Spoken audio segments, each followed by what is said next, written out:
We have no idea who this person is. There's a gunshot wound. It's an obvious homicide. We're at a total loss. You can't find out who killed them until you know who the person is. Welcome to Profoundly Pointless. My name is Nick. In this episode, we're going to look at how forensic artists help solve crimes and find missing people. Our guest is forensic sculptor Lisa Bailey. Thank you for joining us. Like and subscribe if you get a chance.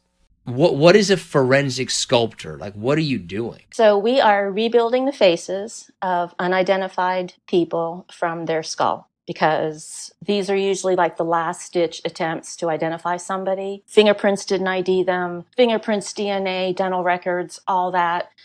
So when all those, I don't like to say fail, but when those have not resulted in an ID, usually because there's not corresponding information in a database in order to match them, it's a pretty unusual job. Yeah, I would imagine. Like, so is this something that happens a lot, or is this something that happens only in a few cases? Like, how prevalent is this? I once did the numbers, and it came out to like, I went online on a database and counted how many facial approximations there were compared to the unidentified. It was like maybe 10%. So in about 10% of cases where somebody can't be identified, they'll bring in a facial sculptor. So it's the last resort. It's a very niche field, very niche. How did you get into it then? Like, this is something that I'd never heard of it. It's funny because like when I was a teenager, have you ever heard of the show Quincy? It's the old TV show with a medical examiner. I saw somebody doing it's also called facial approximation, because we're approximating what the person may have looked like. So I remember seeing a forensic sculptor and going, that is so cool. And then that was the end of it, because nobody knew anything about that. This was the 70s. And basically I got the job, luck and preparation.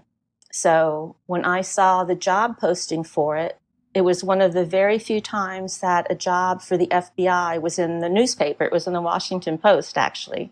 I got a hand to Dunkin' Donuts because I went there on a Sunday and I was just looking through the Sunday paper and I saw the FBI seal and I was like, oh my God, what is this?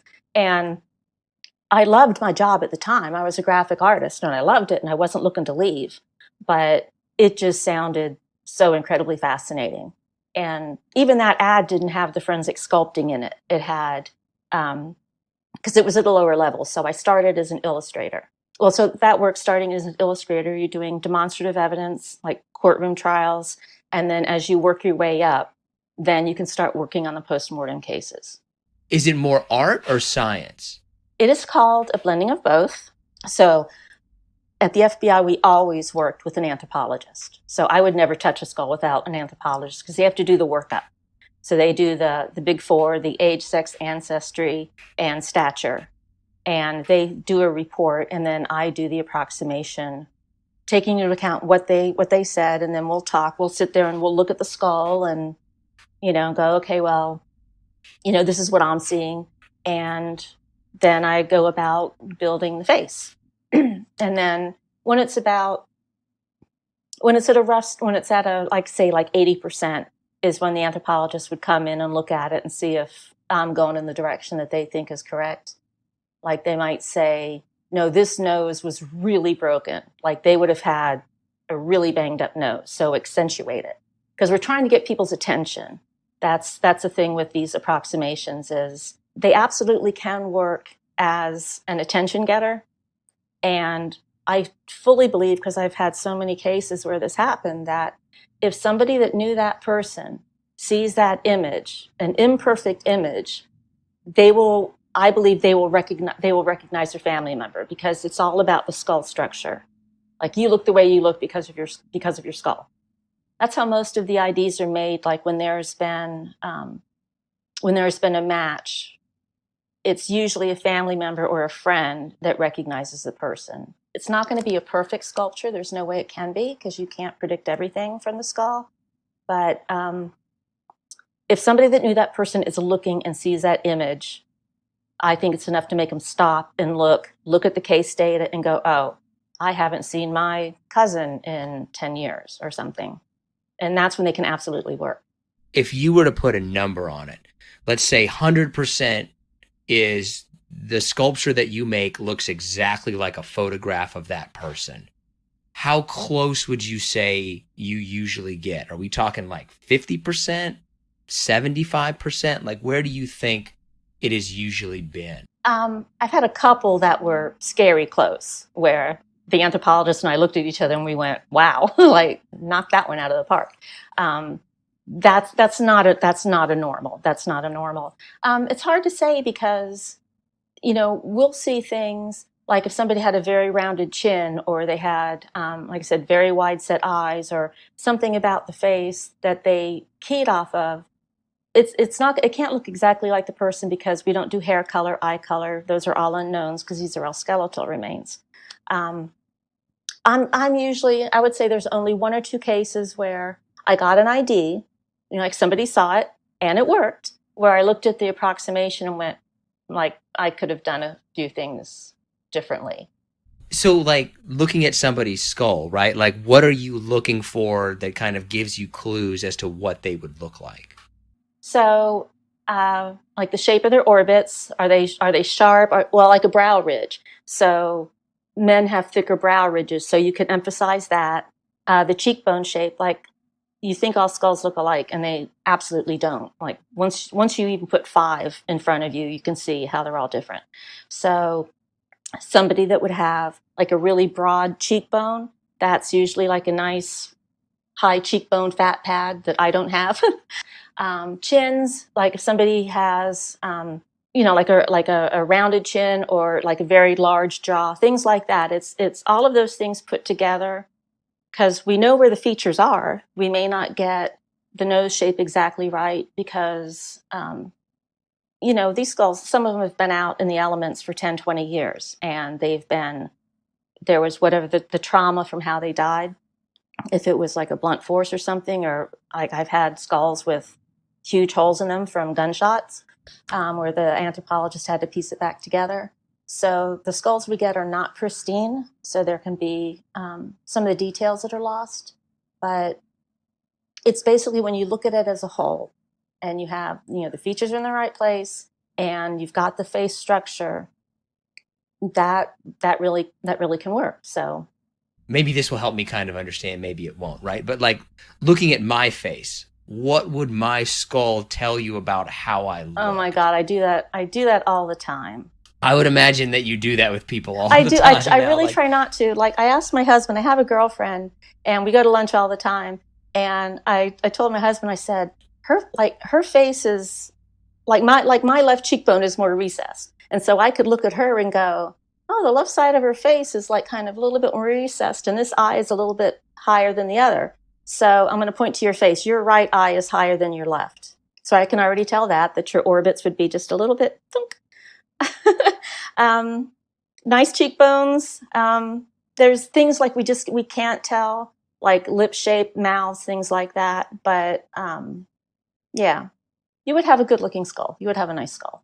I take that as a compliment. Well, it really is true because we would get some skulls in, and they would just be like these beautifully shaped skulls. It sounds bizarre, but I think any other forensic artist is going to nod their head and go, yeah.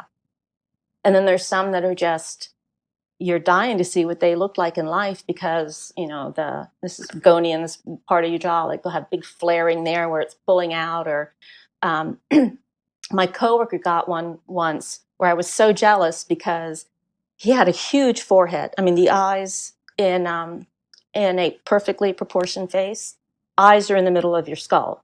It's like the artistic canons of proportion. So when he got this skull, the eyes were like way down here, and just a huge forehead and really unique teeth. That's another thing I could put a pin in that as far as how teeth help us. Um, and he got an ID, and that one was like almost a dead on. That looked, bad pun, unintended. But it looked so much like him. It was eerie. And I believe those have a better chance for recognition just because there's something unique going on. Like when I saw my skull scan, I have a completely average skull. If I end up dead, unidentified, and somebody reconstructs my face, because I know, I'm actually rebuilding it. Just I'm using. I took my skull scan. I had another forensic artist convert it to a printable file. Got the copy of it, And so I'm using all the tissue depths that we used at the FBI, and I'm following all the guidelines to the letter to reconstruct the face. And my face does not follow the guidelines because my eyes are deep set. And I would not place those eyes as deep as my eyes are set in my orbits. So to kind of help me put it in perspective, right? So if you had 10 skulls, how many of them would you say are average looking skulls, right? Where like people kind of all look a little bit the same. Like out of 10, how many would you say are going to be average? How many of them are going to be like, oh, that's a unique one, right? Like they have a unique feature to them. Probably two. It's hard. It's really hard to say because there could be some things that are unusual about the skull that would not come across in an approximation.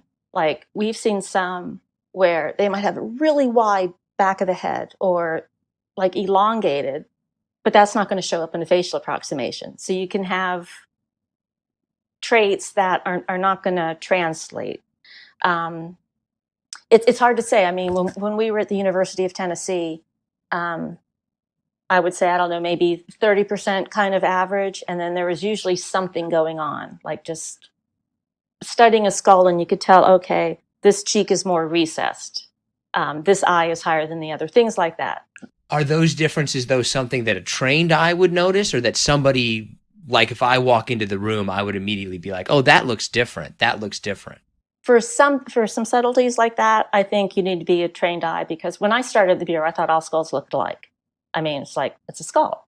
But the more you see, then your eye gets attuned. And then you can go, oh, okay, like I am seeing this. And there have been times where, I could say, I don't know, this one orbit looks higher to me. And then I would, get my partner or the anthropologist and they'd go, oh yeah. And it just could be the slightest thing. But I would say somebody that pretty much has to be obsessed with it because I guess you could say I got pretty obsessed with the job. I just loved it. I loved it. And it was just such a challenge and just seeing if I could figure it out, like getting all those skulls together. And it's like, can I figure this out? And with enough skulls, can I determine like, okay, when there's this shape, that's going to result in the face. Do you know what I mean? Like cleft chins. Cleft chins are a fault in the muscle. The muscle splits. What I would love to know, is there a feature on like a bony structure on the chin that would cause that muscle to split? Or does it just split? So that's one of the things. Or like dimples. Things like that would keep me up at night when I was in the job. Because you couldn't tell that necessarily from just the bones. No. Is there like a certain ethnicity that is more challenging than another? No, the challenge comes when there's a mixed ancestry. So sometimes we would have where it would be Caucasian, possible Hispanic mixture. And then you're like, okay, well, which direction do you go? And you're just not sure how to sculpt certain things. They tend to, like, certain ethnicities tend to look like this or have more prominent features this way.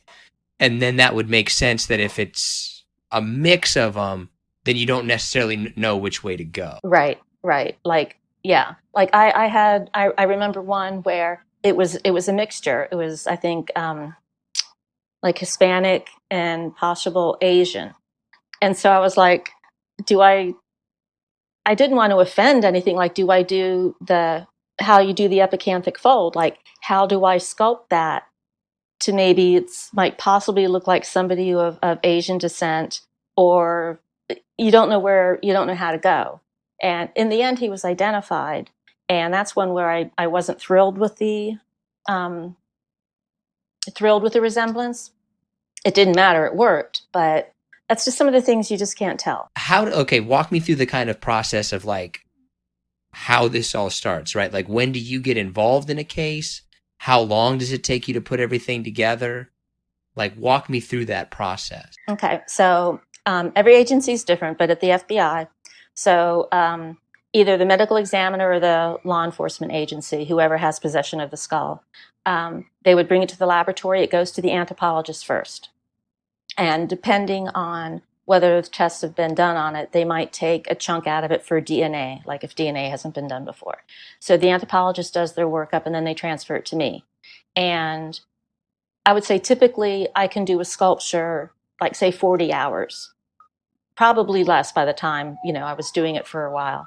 But that's mixed in with all other cases. So I think the turnaround, I believe our turnaround goal at the Bureau is once I took possession of the skull, that I would have the sculpture done and returned to the requesting agency within 90 days. And most often if you tell them I should have this back in 3 months, they're thrilled because they're afraid it's going to get stuck in some, in some endless loop of bureaucracy or something. And that's just not how it works. So yeah, we turn them around pretty fast. After I had finished the sculpture, then we get it photographed, and then I return the skull to evidence because it might need to go to other units in the laboratory for whatever testing. So there's always a case manager, so they would do the juggling of the cases, like, okay, this one had a gunshot wound, so it's going to go to firearms first before it goes here, there, whatever. So I was usually the last person on that list. Oh, one thing I got to mention, we never sculpt on the real skull, ever, ever, ever. So the part I forgot is when the anthropologist would transfer the skull to me, I would have it scanned. At one point, we had a scanner in our unit. So I'd do a 3D scan of the skull, and then we would send that for printing. So we'd get a resin print of the skull. So we would have the evidentiary skull to the side, like protected, only handle it with gloves. We never touch the skull. And then we would work on the replica. So when you would get one, though, this was always somebody that they didn't know who it was. It was never like, hey, we know who this person is, but I guess, yeah, you wouldn't recreate somebody there'd be if they know no, what they look like. Right. Yeah, there'd be no need for that. Yeah, they're always like, we have no idea who this person is. There's a gunshot wound. It's an obvious homicide. We're at a total loss. You can't find out who killed them until you know who the person is. So that was always very, very, very satisfying, like to get an ID and then go, okay, like now maybe they can find out who killed this person. You want to give them their name back and give them a proper burial and hopefully have their family have some answers. But they were almost always always seemed to or appeared to be from like nefarious circumstances. Most were. Yeah. I mean, you find a body buried in the desert in a plastic bag, even if they undetermined, you don't see the trauma. It's like, well, Yeah, 2 and 2 is 4, right? I don't want to use the word success rate, but I'm going to use the word success rate, right? Okay. But so what would you say is like your success rate in the sense that like, okay, I did this many and of them, this many were found or this many people were identified? You know what? I actually decided to look that up. But one thing I have to make clear first is that there's kind of like a definition, or like, what would you call a hit? Like if I did a sculpture, let's say I did a sculpture and somebody's watching TV and they see it and they go, that looks like my sister. I'm going to call the police, submit my DNA. Turns out to be her. Like no forensic artist is going to say that that's not a hit. Like that's a hit. Sometimes you can put the sculpture out there. Nothing happens for years. Then you might get a cold hit in CODIS where there's DNA match. And that would happen a number of times. I've had a number of cases where it was just a cold hit in the database. And then we get the ID photo. And then sometimes we'd go, oh, that's, like the anthropologist and I would be happy with that. So I didn't always know how they came about. Like when you would see the case in the newspaper, it would say they were identified by DNA. Well, that doesn't mean that somebody didn't see it and call in a lead, because facial approximations are not IDs. I see what you're saying. So the ID is with the DNA. So like my actual first hit was a bona fide hit. I remember where I was. I was out pumping gas, and a coworker called me and said, the anthropologist, the police called, and it was exactly that, what I said, that somebody was watching TV when the news came up, and I said, I think that might be my sister. And that was exactly how my first one happened. And that's I practically lost my mind, because to me it was validation that I was doing things right. Because to me, my biggest fear is hurting a case. Like somebody sees it and goes, no, that couldn't be them. That would give me nightmares. I was looking up the cases I've worked on, and to the best that I can figure, I know, like, I think there were 33 that I have identified, and there are 60 more of the cases I worked on NamUs, which is the government's unidentified database. So I guess you could say I've got a 33% rate, but then you don't want to be like you're taking credit for something when it was a cold hit on CODIS, or, so I don't like Yeah, using, you don't. I don't like using like, oh, I've got the success rate, because you weren't the only person involved. Are you ready for some harder/listener submitted questions? Hardest part of the face to get right, easiest part of the face to get right. Hardest would be the mouth, because there's nothing structural that's going to tell you what the lips are like. I have thin lips. If I were an unidentified skull, the artist is going to make them thicker, because that's the guidelines. The guideline for lips is to make them the height of the tooth enamel. That's not me. Easiest, kind of the cheeks, just from what the cheeks, the overall shape, basically a lot from what we learned from the body farm, because you can get folds of the eyes wrong. I would obsess over eyes constantly. I'd rip them out, put them back in, and but the whole, as a whole, the structure, that's usually, you can get that, unless somebody was extremely overweight or something, you can get that. Oh yeah, because you wouldn't be able to tell. You wouldn't be able to tell their weight necessarily from their skull, right? Yeah, that makes sense. Yeah, like, forensic artists talk like, oh, this, well, people's weight changes over the course of their lifetime. So, maybe they gained or lost 50 pounds, or, you don't know. Like, I had one where a body was found in an abandoned kiln, like somewhere out in the middle of the woods. It was like an old factory or something. And the clothes were very large, but she was skeletal. And so it's like, well, could she go to the store and buy clothes that fit? Or was she, because she was apparently homeless. So it's like, you don't know what weight to make them. Usually we would end up with an average weight. I don't know exactly how to phrase this, but I think you'll know what I'm talking about. Right? What's the longest that someone has been missing and been identified? I believe it was 37 years she was unidentified, and then she got ID'd. And the detective emailed me after I retired and told me. So I was pretty psyched about that. And I remembered the case. But I've seen them in the news, like, maybe 50, 60 years, and that's usually going to be a DNA hit. The one thing that I really wish, it would put forensic sculptors out of a job, but, better technology would be using the genetic genealogy to build the family tree. And then, they find maybe a cousin.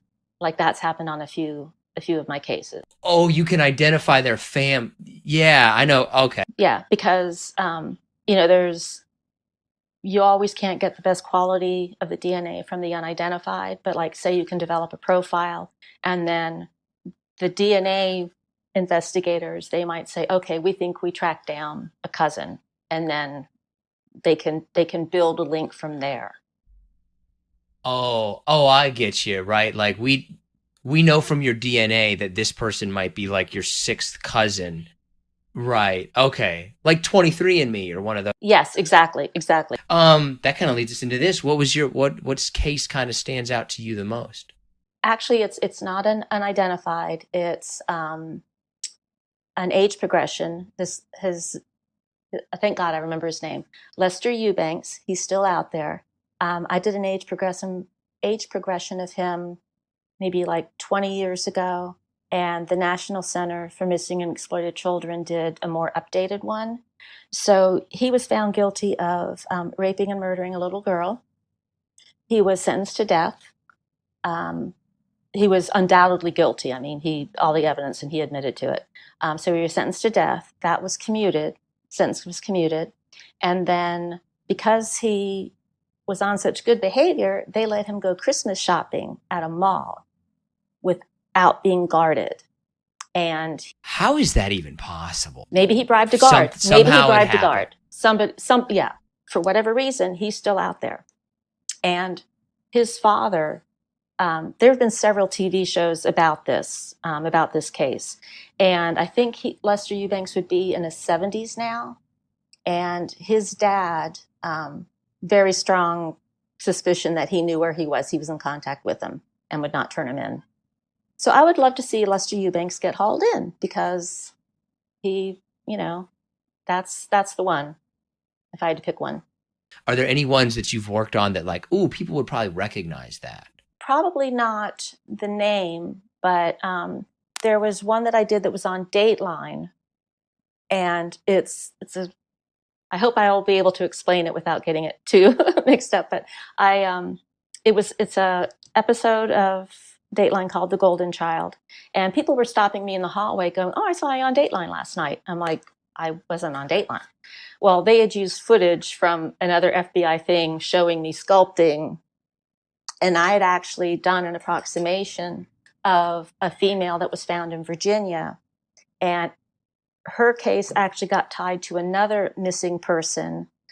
Basically, they were married to the same man, and he killed them both. So in arresting him for the murder of his second wife or girlfriend, they tied it together that he also murdered the woman that I did the approximation of. And the weird thing is that it was, FBI laboratories in Quantico, Virginia. And I used to it's the Garrisonville Road exit. I believe it might even be 184. I don't know. Those bodies were buried like right around there. So we were all driving past their graves, basically. That's pretty much all the questions I got. Is there anything you think that we missed or anything like that? I can't think of anything. I can't think of anything at the moment.